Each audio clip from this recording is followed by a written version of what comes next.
नमस्कार, आप देख रहे हैं लुक मीडिया की खास पेशकश गुफ्तगू, जिसमें हम आपको ऐसे लोगों से रूबरू करवाते हैं जिन्होंने अपने क्षेत्र में कुछ अनोखा काम किया है, बड़ी कामयाबी हासिल की है।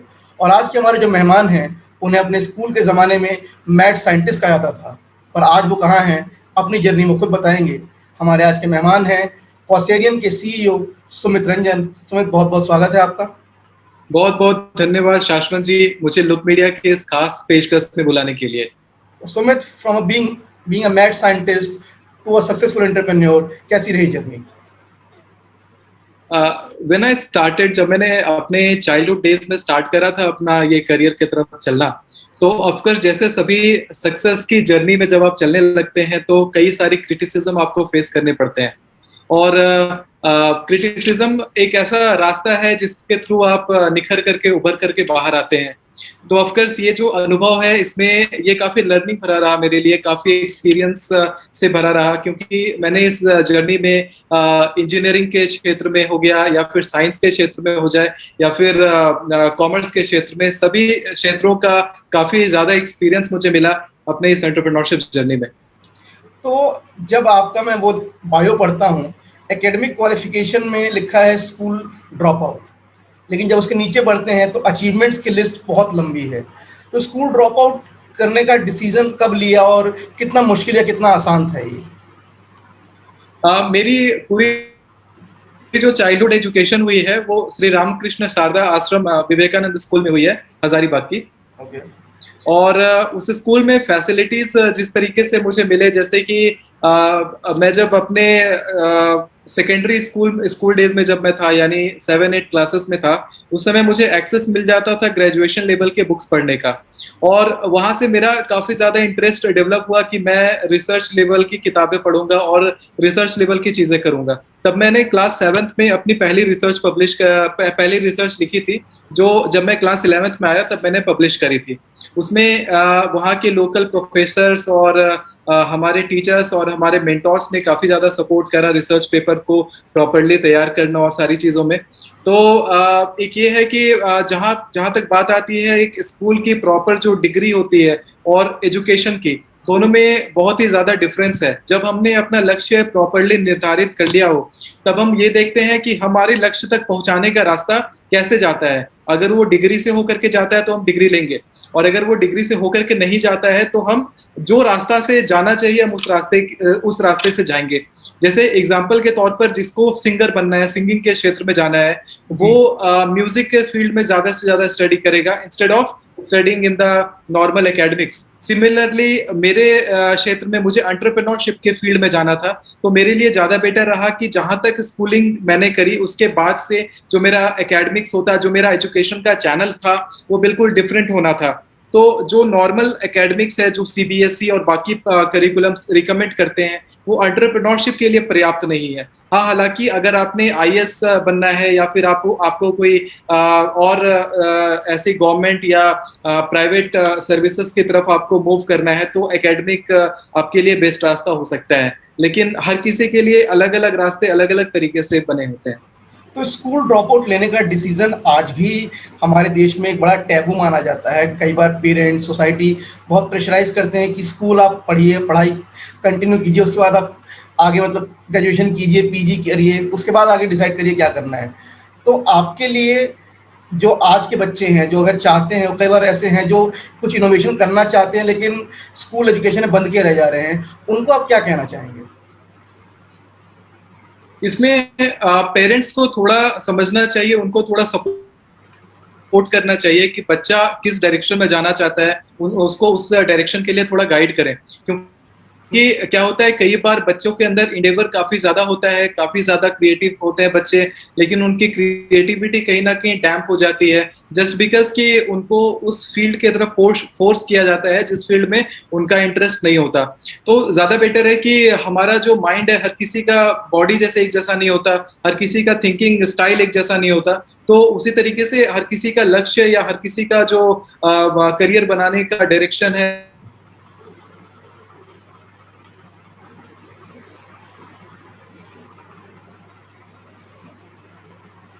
ले रही है, एकेडमिक करिकुलम को बेटर बनाने के लिए, जैसे स्कूल्स में रोबोटिक्स की एजुकेशन को इंटीग्रेट करना, उसके बाद स्कूल्स के अंदर एंटरप्रेन्योरशिप करिकुलम को इंटीग्रेट करना, फिर बूट कैंप्स लाना, ऐसी चीजें अभी जाकर के हो रही हैं। हमारे टाइम में जब मैं स्टडी कर रहा था तब ऐसी फैसिलिटीज नहीं थी।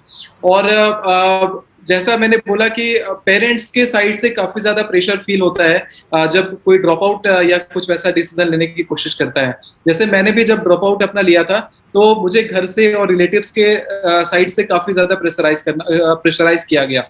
बट अल्टीमेटली ये था कि मुझे उनको प्रूव करना था कि जो मैं करने जा रहा हूँ वो सही है। और जब थोड़ी सी भी मैं अपने साइड से करेज दिखा करके मैंने जब चलना स्टार्ट किया, तो थोड़ा जब मैं आगे बढ़ गया तो सबको रियलाइज होने लग जाता है कि हाँ ये रास्ता सही है, फिर सभी आपको सपोर्ट करने लग जाते हैं। तो कुछ एक करेज का जो पार्ट होता है, वो जो स्टूडेंट है जो कुछ करने जा रहा है, ऑफकोर्स कुछ जब तक आप एफर्ट नहीं डालेंगे, जब तक आपको लोग ताना नहीं मारेंगे, तब तक आप ये सोच के रहिए कि आप जो कर रहे हैं वो बहुत सही नहीं है। जब जब ये सब चीजें आपके लाइफ में आने लगी तो आप समझिए कि आप बिल्कुल सही डायरेक्शन में जा रहे हैं। और ये धीरे धीरे अपने आप अपनी कंसिस्टेंसी इसमें बनाए रखेंगे तो अपने आप ये रन लाने लगता है आपके लाइफ में, आपके करियर में एक तरह का ये डिफरेंस क्रिएट करने लग जाता है। सुमित, जब आपकी कंपनी का नाम देखते हैं कॉसेरियन, ये अपने आप में बड़ा अनोखा नाम है। इस नाम के पीछे की कहानी क्या है? कॉसेरियन कहाँ से आया?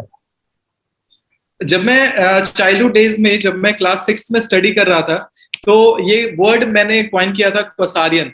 क्योंकि क्वासार्स जो होते हैं वो एक तरह की गैलेक्सी होती है जो खुद में कोलैप्स कर रही होती है। तो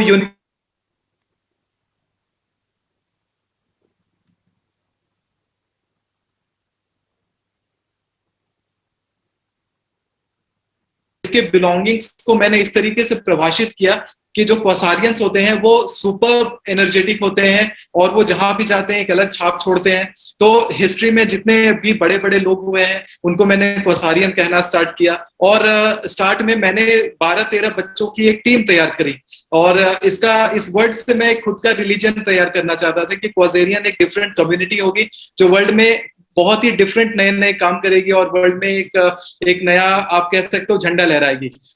लेकिन टाइम के साथ, मेरे इनोवेशंस के साथ, मेरे आइडियाज के साथ ये वर्ड इंटीग्रेट होता गया और फाइनली ये आज एक कंपनी के रूप में स्थापित है। नहीं तो कॉसेरियन वाकई अपना छाप छोड़ रही है लोगों पर। ये छाप है कि इंडिया का सबसे तेज चलने वाला पंखा, the fastest fan of India, वो कॉसेरियन कंपनी का है। धन्यवाद सर। बताइए क्या रही कहानी? क्वासारियन में जब जैसे मैंने जब होम अप्लायंसेस कैटेगरी में जब मैंने इंटर किया था, पहले मैं प्रोडक्ट R&D के कैटेगरी में था। यानी मैं research and development services provide कर रहा था government and non government companies को, जिनके पास नए आइडियाज हैं, जो खुद की कंपनी बिल्ड करना चाहते हैं, खुद का एक नया प्रोडक्ट बिल्ड करना चाहते हैं। तो उस प्रोडक्ट को from the very beginning to the product to the marketing stage तक उस प्रोडक्ट को तैयार करना, इसके लिए हमारे पास एक्सपर्ट्स की टीम होती है। तो ये हमारा वेबगैक्स नाम से ये वेंचर आज भी चल रहा है। आप अगर ये सर्च करते हैं best product R&D company in India, तो हम लोग अभी भी रैंक 1 पे इस पे लीड कर रहे हैं। और इसके साथ में हमारे पास, क्योंकि R&D के काफी अच्छे एक्सपर्ट्स हैं और मैं खुद भी एक इनोवेटर हूं, तो इसमें हमारे लिए एक बहुत बड़ा एसेट साबित हुआ कि हमने अप्लायंसेस के मार्केट में आकर के हमने कुछ नया स्टार्ट किया। जैसे कि जब हमने ये बनाया भारत का सबसे तेज चलने वाला पंखा, तो होम अप्लायंसेस में, यानी होम सीलिंग फैंस में 410 RPM एग्जैक्ट कोई और कंपनी का फैन मीट नहीं कर रहा होता। मतलब बाकी कंपनीज के फैन 350-320 RPM तक जाते हैं। RPM यानी रिवॉल्यूशन पर मिनट, एक मिनट में वो कितना बार रिवॉल्व करता है। तो सेम इसी तरीके से हमारा जो फैन है, ये हमारा 410 RPM मीट कर जाने लगा, क्योंकि हमने इस पे कॉपर की डेंसिटी पे काफी काम किया, हमने इसके इलेक्ट्रिक फील्ड्स पे काम किया, हमने एयर ड्रैग पे काम किया, हमने प्रॉपरली एयर को चैनलाइज करने पे काम किया। और फिर हमने लोगों के लिए तो ओपन चैलेंज स्टार्ट किया, जिसमें हमने ये कहा कि आप हमारे पंखे के नीचे अगर आप स्नैक्स को बिना गिराए खा लेते हैं तो एक पंखा आपको फ्री ऑफ कॉस्ट मिलेगा। और ये हमारा काफी ज्यादा ट्रेंड में आया था, ये जो कैंपेन हमने चलाया था। तो कुछ ऐसी रही कहानी पंखे की। और मीनवाइल हमने हालांकि टेलीविजन इंडस्ट्री में भी कई कई सारी नई चीजें करी, जैसे आईआईटी कानपुर के साथ हमने एसोसिएट होकर के एक नया तरीके का टीवी का पावर बोर्ड बनाया, जिसमें टीवी के अंदर जो लूप करंट्स के कारण जो बिजली की बर्बादी होती है वो ना हो, और जो टीवीज बहुत जल्दी खराब हो जाते हैं उनकी लाइफ बहुत ज्यादा बढ़ जाती है जब हम लोग अपना ये पावर बोर्ड टीवी में लगाते हैं। क्योंकि अल्टीमेटली हम लोग मशीन को किस तरीके से पावर दे रहे हैं वो मशीन की लॉन्जिविटी को डिसाइड करती है, मशीन कितना चलेगी। और हमने made in Bharat mission launch किया इसमें, और मेड इन भारत में हमने जो टीवीज बनाई वो आप सोनी ब्राविया को एक साइड रखी और एक साइड हमारी टीवी बेटर साउंड क्वालिटी के साथ आपको मिलेगी, क्योंकि हम लोग भी 4K अल्ट्रा एचडी दे रहे हैं with Dolby surround sound, Dolby picture quality, plus plus home theatre inbuilt TV के अंदर ही। ओके, तो आपने बात की मेड इन भारत की, उससे मुझे याद आता है प्रधानमंत्री मोदी ने एक कैंपेन शुरू किया था पिछले साल, वोकल फॉर लोकल। इसका कितना इम्पैक्ट पड़ा बिजनेस पे? क्या बिजनेस बढ़ा है इसके बाद? क्या लोगों ने ज्यादा इंटरेस्ट दिखाना शुरू किया इंडियन प्रोडक्ट्स में? वोकल फॉर लोकल हमारे भारतीय स्टार्टअप्स के लिए बहुत ही बड़ा वरदान साबित हुआ है, क्योंकि लोगों के मन में पहले चीजें थी कि हम लोग प्रीमियम चीजें, लोगों के मन में ऐसा था कि विदेशी इंपोर्टेड चीजें ही प्रीमियम हो सकती हैं या अच्छी क्वालिटी की हो सकती हैं। तो एक साइकोलॉजी जो मन में थी लोगों के, वो कहीं ना कहीं अब डिफरेंट हुई है कि नहीं, हमारी लोकल चीजें यानी देश में बनने वाली चीजें भी बहुत ही हाई क्वालिटी हो सकती हैं। और लोगों ने वॉलंटरली ऑप्ट इन करना स्टार्ट किया भारतीय चीजों का।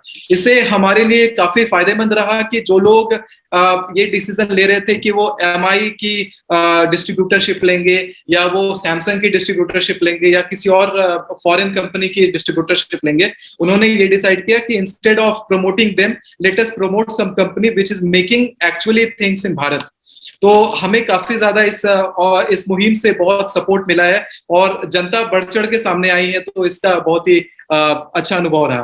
तो सुमित, जब हम एक आम मतलब सीईओ की लाइफ देखते हैं, जो हम पढ़ते हैं सुनते हैं, तो ये कहते हैं कि दिन भर काम करना, फिर वीकेंड्स में पार्टीज करना और शाम को with a glass of drink और तमाम चीजें। लेकिन जब आपके बारे में पढ़ते हैं तो आप आध्यात्म से भी उतने जुड़े हुए हैं जितना आप बिजनेस पे ध्यान देते हैं। तो आध्यात्म से जुड़ाव कब से शुरू हुआ और कब इतना ट्रांसफॉर्मेशन किया? आप सुबह उठेंगे और चीजों को फॉलो करेंगे, बिल्कुल सात्विक चीजें रहेंगे, वो इंस्पिरेशन कहाँ से आई? अध्यात्म हमारे जीवन में एक बहुत इंटीग्रल हिस्सा होता है, और अगर अध्यात्म हैं, और चाहे हम किसी भी क्षेत्र में हो, चाहे हम बिजनेस के क्षेत्र में हो या किसी और क्षेत्र में हो, अगर हम आध्यात्मिक पद्धति के साथ चलते हैं तो हमारी रूटीन पहले जो है वो सबसे ज्यादा अच्छी हो जाती है। क्योंकि जिन लोगों के कहते हैं ना कि जब जब घोड़े के ऊपर लगाम ना बंधा हो तो घोड़ा कहीं भी भाग जाता है, क्योंकि घोड़े को सही और गलत में डिफरेंस नहीं पता। लेकिन अगर आपके ऊपर वो लगाम, यानी जब जब ये धर्म में जब आपको पता चलता है कि सही क्या है गलत क्या है और उस गलत से क्या क्या प्रॉब्लम्स आ सकती हैं, तब आप गलत की तरफ ना जा करके आप सही रास्ता ही चुनते हैं, हमेशा सही स्केड्यूल फॉलो करते हैं, कर्म को पूजते हैं, और उसके कारण एक बहुत ही अच्छी गतिशीलता आपको अपने कार्य क्षेत्र में देखने के लिए मिलती है। तो ऑफकोर्स ये मेरे लाइफ का एक बहुत बड़ा हिस्सा है कि धर्म को लेकर के चलना। और सेम यही मैं रिकमेंड करता हूँ आजकल के जितने बडिंग एंटरप्रेन्योर्स हैं या फिर छात्र हैं, सभी को ये धार्मिक पद्धति को लेकर के चलना चाहिए, क्योंकि ये आपको ब्रह्म मुहूर्त में उठना सिखाता है, ये आपको ब्रह्म मुहूर्त में पढ़ना सिखाता है, सभी जरूरी कामों के लिए निष्ठावान रहना सिखाता है और बहुत ही अच्छे से काम करना सिखाता है। जबकि बाकी जो कल्चर सभी हमारे देश में आ गई हैं बाहर से, वो कल्चर सिखा रही हैं कि आप वीकेंड में पार्टी कीजिए, ड्रिंक कीजिए। तो ये जो चीजें हैं ये कुरीतियां हैं जो लोगों को प्रमोट की जा रही है। मुझे तो ऐसा कहीं कहीं अनुभव होता है कि कुछ ऐसे ऑर्गेनाइजेशन है जो जानबूझ करके एंटरप्रेन्योरशिप के नाम पे, वेल्थ के नाम पे ये गलत चीजों का प्रचार कर रही है कि जो पर्सन वेल्दी है वो पर्सन गुटखा खा रहा है, जो पर्सन वेल्दी है वो सिगरेट पी रहा है, जो पर्सन वेल्दी है वो ड्रिंक कर रहा है। तो ऐसी चीजें मुझे लग रहा है कि ये एक तरीके से जानबूझ करके ये हमें पोर्ट्रे किया जा रहा है थ्रू पिक्चर्स, थ्रू मीडिया, हर तरीके से, कि हम लोग कहीं ना कहीं अपने सही रास्तों से भटक करके और उन कुरीतियों की तरफ चले जाएं। लेकिन सच ये है कि हम जब अपने नींव को बहुत अच्छे से पकड़ के रखेंगे तो हमें कोई भी हिला नहीं सकेगा इन फ्यूचर भी। सुमित, आज भी बहुत से बच्चे हैं जो इनोवेशंस तो कर रहे हैं और एंटरप्रेन्योरशिप के फील्ड में जाना चाहते हैं, जी एंटरप्रेन्योर बनना चाहते हैं, लेकिन बहुत सारी चीजें कि इन्वेस्टमेंट कहाँ से आएगा, रिस्क कितना जी। लेंगे, सोसाइटी कितना सपोर्ट करेगी, चीजें रोकती हैं इनको। तो आप उन्हें क्या मैसेज देना चाहेंगे, ऐसे जो बडिंग यूथ हैं जो एंटरप्रेन्योर बनना चाहते हैं, उनका लिए क्या मैसेज होगा? देखिए, मैं इसको अपनी जर्नी से एक एग्जांपल मैं आपको देता हूँ। जब मैंने स्कूल ड्रॉप आउट किया था तो मैं एक बहुत ही